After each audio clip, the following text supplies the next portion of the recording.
Welcome, everyone. Thank you all for joining today. We are here to discuss a new resource, which is the Career Development Experience Toolkit companion piece. If you all are familiar with the Career Development Experience Toolkit, it was released back in fall of 2019, and it's really been there to help guide communities through offering a career development experience, or sometimes you'll hear us refer to it as a CDE. And this is kind of an umbrella term for lots of different things like an internship, apprenticeship, co-op program within a high school space, for example. But this companion piece here is really what we're going to talk you all through today. We're going to give some background and some setting for why this companion piece was developed, also give an overview of the piece itself and some of the resources and content within, and then also describe the process that we're really excited about, which is releasing this for public comment, and also gathering additional materials and resources from communities throughout the state to continue to enhance this companion piece. So this piece was developed by Education System Center out of Northern Illinois University, and then also with the Illinois Department of Commerce and Economic Opportunity. So our team here today, I'm Heather Penzak. I'm a policy and program manager with Education System Center. Work closely with DCEO and the Illinois State Board of Education to develop the original CDE toolkit. And also joined here by our team from DCEO with Lisa Jones, Policy and Grant Manager, Tara Scott, who will be providing some presentation here in a moment and introduce themselves. And they're the Youth Career Pathway Grant Manager, Sarah Blalock, which is the Youth Career Pathway Grant Manager intern. And we've all been working closely together to develop the piece that you all are going to see today. So thank you. Oh, yeah. Yep. Thank you, Turn to you, Tara. Hello, everyone. Like Heather said, my name is Tara Scott. I am the grant manager for the Youth Career Pathway program here at DCEO. And I wanted to highlight our new grant opportunity that we have out right now this afternoon. First, I wanted to review the overall vision for the Unified State Plan. It basically is about bringing businesses together, individuals, and communities. And it's really about having everyone prosper and contribute to the overall state economy. So in having that in mind, before we discuss the grant opportunity, I really wanted to look at what is a career pathway. This was created, the Career Pathway Dictionary, which we have a link to in this PowerPoint, was created so that everyone could be on the same page when we're discussing projects or when we're talking about participants. And so it really is about having a high quality education, training, and supportive services, and along with our workforce education and other partners. Another thing we wanted to highlight with the career pathway definition, it's all about collaboration and partnerships. And so that really goes with WIOA and our overall goal for that. And it's lastly, it has multiple entry and exit points. So we'll highlight that and kind of show you what we're talking about when you're creating programming. I really love this photo because it really talks about the overlap that must occur for a successful career pathway project. So we're looking at a work-based learning opportunity. We're also looking at training and education components, and then foundational skills. When we look at that, we're also talking about serving youth with barriers. So this grant opportunity is specifically for youth that have barriers to either employment and or education. So that's what we wanted to highlight on this slide. This is my favorite slide though, because we talk about the importance of partnerships with youth career pathway programs. And I love that this funding is so flexible. You can have different types of partnerships. It can go from labor organizations, community-based organizations, community colleges, businesses. I always tell potential grantees that you always want to make sure there's a partner on the project for every barrier. So if you are highlighting, for every target population, excuse me. So if you are highlighting homeless youth, you really want to make sure that on your projects that you're creating, that you have a support for homeless youth. Either you're working with a community-based organization, you're working with the schools. So this graphic is just to show you that, like I said, the funding is flexible, but we really wanted to highlight that it's different types of partnerships. And you can just think outside of the box with this. Most importantly, though, I always tell grantees, you can't do it all. So make sure that you stick to your niche. And if it's, if your organization is really good about getting youth employment opportunities, then put someone else on the project that can handle supportive services or case management. So this is what we wanted to illustrate here. And lastly, just to talk about the overall grant opportunity. So we are looking to fund roughly $3 to $4 million for this grant opportunity. We are looking to have each project be funded up to $500,000. We are currently in the process of evaluating those applications and selecting our grantees for this year. And this money is intended to be seed money only. It is really there for the initial push of the project to really show, what your project can do. And ultimately, we want this to be a sustainable project. So I always tell potential grantees, make sure you have those conversations about sustainability at the beginning of the project. So you want to incorporate participant cost and your sector and your target population. You really want, and employers, you want to have those conversations early on so that while you're developing the program, one, you can go ahead and start making those connections with your partners, but you can also talk about the sustainability and the cost of the program is so important. So like we talked about, these proposals are geared to youth with barriers for education and employment. And we are looking for successful projects that have those partnerships that we just discussed. And lastly, talk about the sustainability of the overall project. Just a quick note about the application.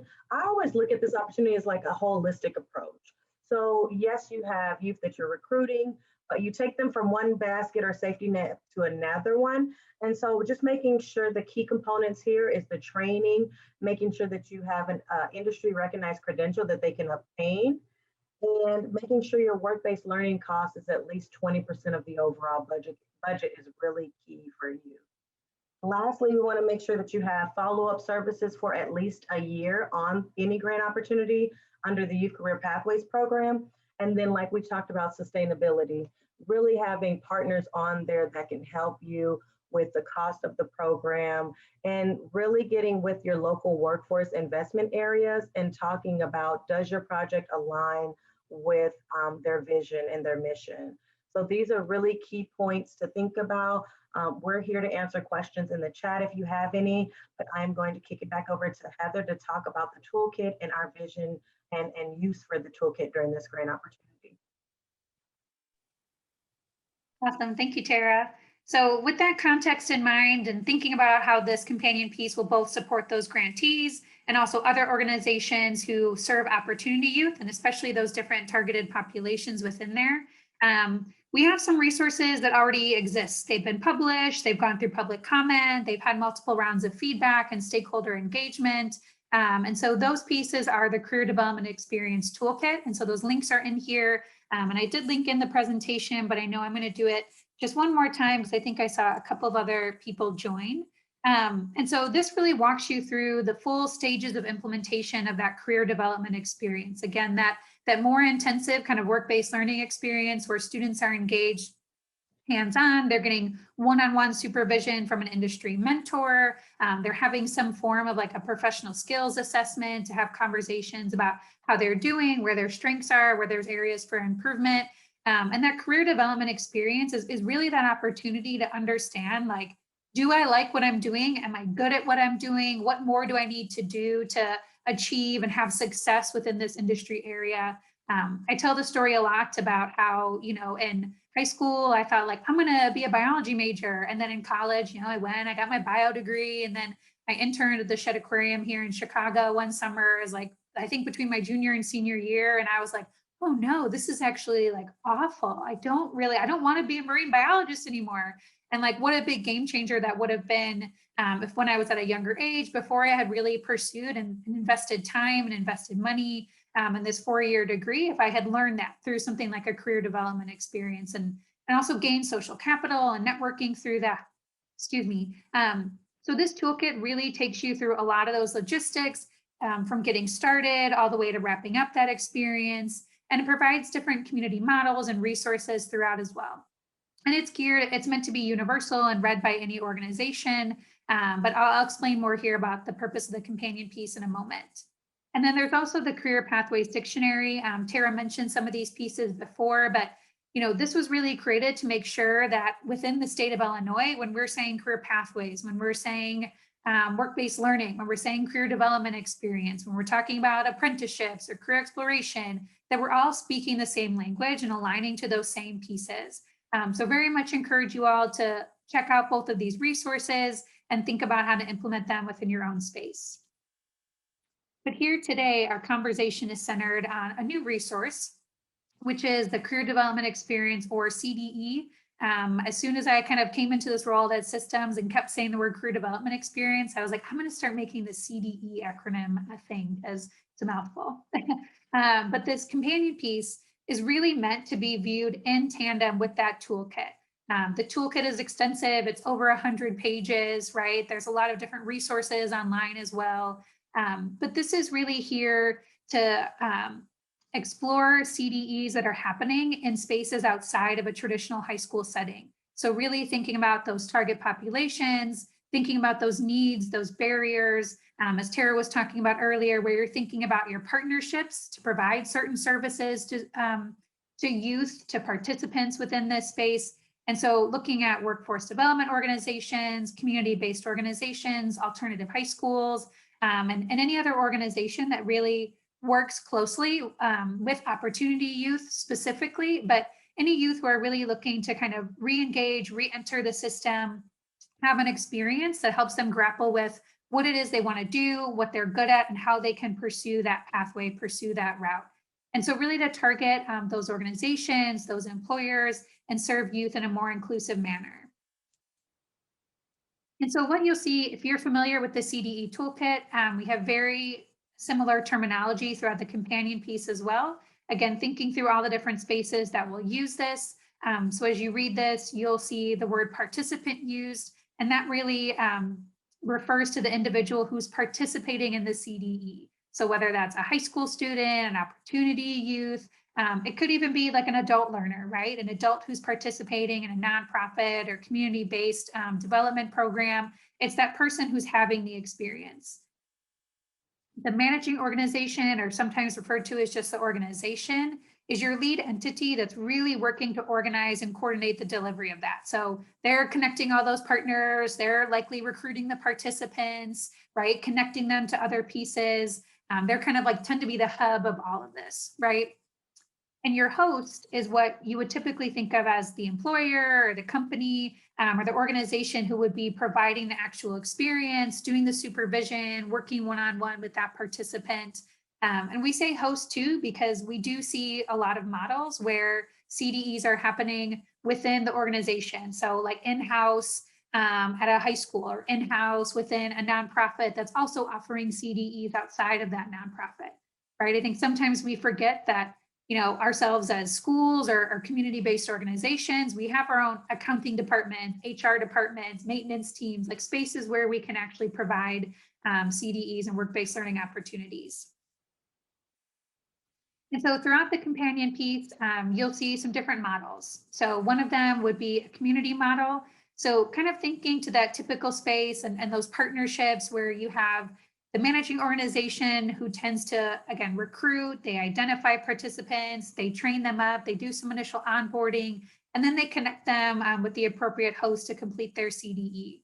So for example here, one of the community models highlighted in the companion piece is Business and Career Services with Eddie Perez, who actually spoke recently at our 60 by 25 conference.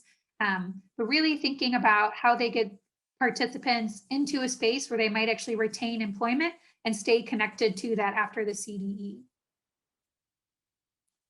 You will also see some examples of host-led models. So here's where a company creates their own internal program. So they invest in creating the materials, onboarding participants, recruiting participants, or maybe even working with a managing organization to identify those participants, but they really lead the process. And so they typically will employ, the models you'll see are internships, apprenticeships, spaces too, where they do leadership rotation. So kind of showing participants where the different departments are and where those different roles are.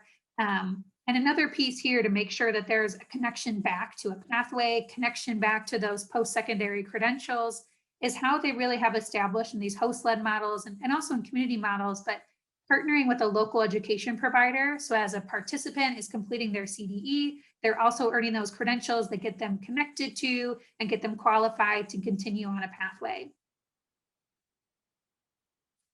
And so throughout the companion piece too, you're going to see a lot of kind of explicit guidance and suggestions and best practices for example, like what a host check-in looks like. So what kind of questions hosts might be asking their participants, what kind of questions participants might be asking their hosts. My former experience was working with an internship program, and sometimes I feel like the youth that I worked with who were seniors in high school just didn't always even know what questions to ask, right? They had a good relationship with their host mentor, but they just didn't even know what to ask. And the same thing was true for hosts. You had mentors who had really great intentions. They wanted to really help professionally develop youth and support them, but they also didn't know what questions to ask. I think sometimes, especially in my role as having been a youth developer and continuing to support interns in my space here, I forget that not everybody is a youth developer, right? They haven't all been formally trained in that. And so this companion piece and the toolkit as well really provides some pings and some guidance throughout that if you're a managing organization, you can help use to support your hosts, or if you're a host, you can help use to kind of think through the way that you're engaging and interacting with youth. There's also some different lessons included throughout here. So the Opportunity Youth Forum is one that's described through here, and really thinking about what their big takeaways are. And while some things kind of seem like, well, yes, like definitely, absolutely, like that's such like a of course moment, is not always the same, of course, to other people. So we really want to make sure that we're highlighting those lessons, we're highlighting those learnings and takeaways and insights. But even like Tara talked about before, a big call out here and consistently throughout the companion piece is how our pathways being designed in an intentional manner, that they're going to link from recruitment to engagement to retention to supports for those participants, for those opportunity youth, even after they might wrap up their CDE or wrap up their program. A big one more and more is how are we thinking about including youth voice in a way that isn't just getting some information from them and saying thanks for that and then not doing anything with that information, but how are we getting that youth voice? How are we getting those insights to make sure that the programs, the CDEs, the conversations that we're having are really serving their need, and we're not just continuing to recreate something that is further perpetuating systems that don't serve those individuals well, right? But we're taking their insights, we're taking their needs, and we're adjusting our programs accordingly. But also with hosts too, right? We need to be talking to the hosts. We need to make sure that we are preparing participants in a way that's going to fit those high demand, those well-paying jobs in the local labor market. I think it's something always, there's a lot of jobs out there, but we want to make sure that we're connecting participants to jobs that are sustainable, they have high growth, they have a living wage, right? To really, again, put these individuals on a pathway to success in something that they care about and something that will keep them like safe and secure financially. And so also throughout the companion piece, and this is where it's going to be a big piece of public comment that we would love from you all. And as we continue to put this out in the space for public comment, is really wanting to capture and even gather more models and resources for how key supports are being provided for target youth populations. So thinking through where there's social emotional learning pieces provided through a CDE or through a program, what wraparound service examples there are, specific resources and materials. That youth voice one, there are models included in here about how they're really incorporating youth voice in a meaningful way and making adjustments. Even just developing meaningful relationships. I think, so often people wonder how things get done, like how did somebody accomplish this? And it was because they had meaningful relationships. They had trust that they were able to collaborate through. And there's also some models and resources here showing how communities have provided a 2-generation support as they've engaged participants in their CDE programs. So we have different models and support examples for these for our target youth populations listed here, but we would always love to include more of those and would encourage you all to share those as you might be completing public comment or even reach out to any of us directly. Also in the companion piece, similar again, if you're familiar with the CDE toolkit, there's a lot of just templates like there for you to take and run with or edit and adjust as needed to fit your context. As someone, again, who formerly ran an internship program, it takes a lot of time to just make these documents. right? And so we're hoping here that we made documents that capture the different needs and questions and pieces that you would want to have as you're working with participants, working with hosts. And so this one, for example, is that year of follow-up check-in. So again, as we're thinking about opportunity youth and we think about engaging them in something like a CDE, there needs to be continued follow-up and checking in and providing of resources or connections for them, so that it's not just, it was a cool opportunity, I learned something new, and now I still don't know what to do. That organizations really are checking in with them, ensuring that those experiences were meaningful, and that they're also staying connected and brainstorming together and being thought partners together to meet the needs of participants. And so that was a very kind of a brief overview of it all. The companion piece itself is not over 100 pages. It's a much more digestible document, but would really encourage you all to read through that, look through it. It's linked here and to download and review. And also the link here for the survey for public comment is available. And so the process here, we're going to take the toolkit, we're going to take the companion piece. As the grantees are determined for the Youth Career Pathways grant that Tara spoke to, they're going to be these two resources along with additional pieces are going to be used to support and gather feedback from those grantees as they might be implementing these resources and components into their programs. But it's also open for broad public comment. So again, please click that link, read through the companion piece. The link to the companion piece is also included in the survey, just in case you might lose the other one. And we'll have that open through July 30th. And then the goal is to release a final version in fall. So again, want to gather feedback from you all in your networks. Please feel free to share this broadly. Also gather feedback from those grantees. And then publish a final version that represents that input and make sure that it's a valuable resources to organizations across Illinois. And with that, if there are any questions here, or Tara, I see Sarah on the line too. If I missed anything, please jump in. No, you did great. I just want to just push everyone to say, if you could also make sure the people that you're sending it to is field staff too, that's actually working with the students. I like to have a good mix of, yes, the managers and executive level, but I really like the feedback of the folks that's really working with students to give us that, because that information is invaluable. So if I can just push everyone on that too. Yeah, absolutely. That's a great point, Tara. The person who says yes to hosting a participant for a CDE is not always the person who's going to use the materials, right? Mm-hmm. So getting those folks there who'll be using this, and we'll take criticism, shout outs, we'll take it all. Just excited to hear from you all.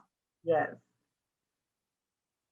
And if there's anything that we're missing, so these career pathway programs are so vast. So we have different sectors: manufacturing, IT, healthcare. So if there's something that is specific to a sector, if you could let us know, hey, in the manufacturing sector, we do this, or in construction, we do this. Please let us know so that we can tie in that information as well to the companion piece. Thank you all so much again for your time. We look forward to receiving your public comment, and please share it, share away. Have a great one, everyone.